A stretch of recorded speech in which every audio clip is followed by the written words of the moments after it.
un modèle en conduite. Votre conduite doit être irréprochable.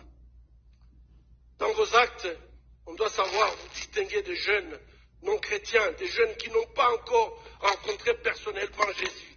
Et ici, je ne parle pas tout simplement de jeunes qui sont dans l'église, puisque parfois nous avons des jeunes à l'église, mais qui n'ont jamais fait cette rencontre personnelle avec Jésus. Et je vous invite de faire cette expérience. Lorsque vous avez l'expérience avec Jésus, vous vous distinguez de jeunes non chrétiens.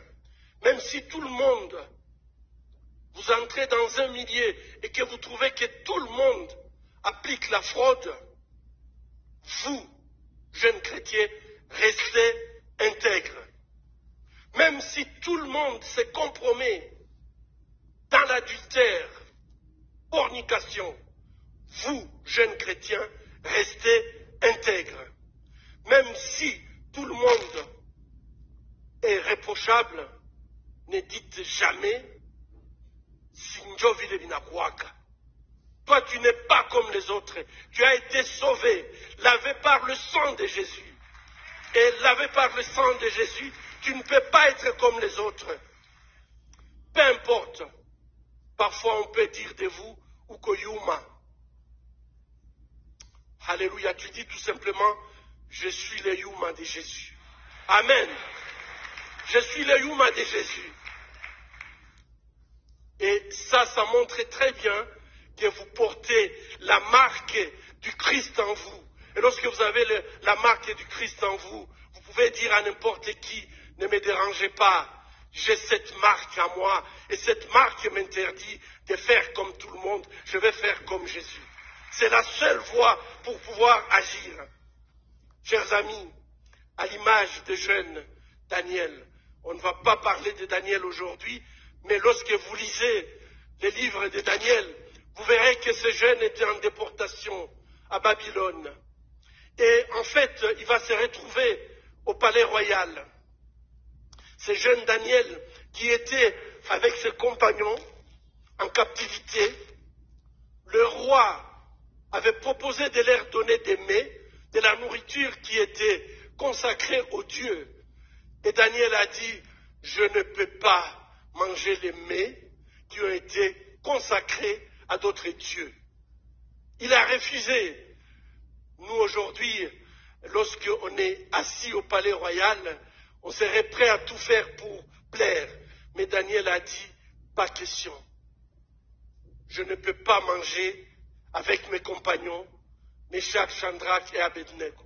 Et je pense qu'aujourd'hui, c'est ça le modèle que nous devons avoir, être à mesure de dire non à un Nebuchadnezzar, à dire non au fort de ce monde, puisque nous avons la voie que nous suivons.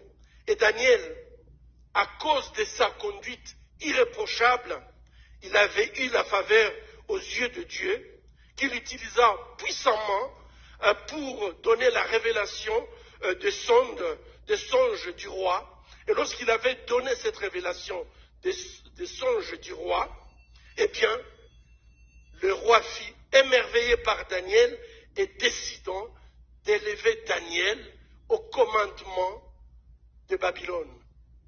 Vous comprenez très bien que ces jeunes Daniel, qui savaient qu'il servait, qui étaient d'une conduite irréprochable, il n'a pas cherché le pouvoir, mais c'est le pouvoir qu'il a cherché, puisqu'il avait une conduite différente de tous les autres jeunes du royaume de Babylone à l'époque.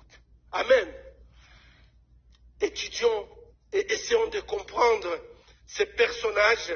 Nous verrons que, quelles que soient les menaces, Daniel et ses compagnons, ils étaient d'une conduite irréprochable, et à cause de ça, leur comportement a fait qu'ils soient élevés, même s'ils étaient dans un pays de déportation où ils étaient esclaves.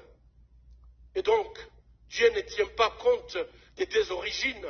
Tu peux venir d'un milieu très reculé, des parents qui n'ont rien.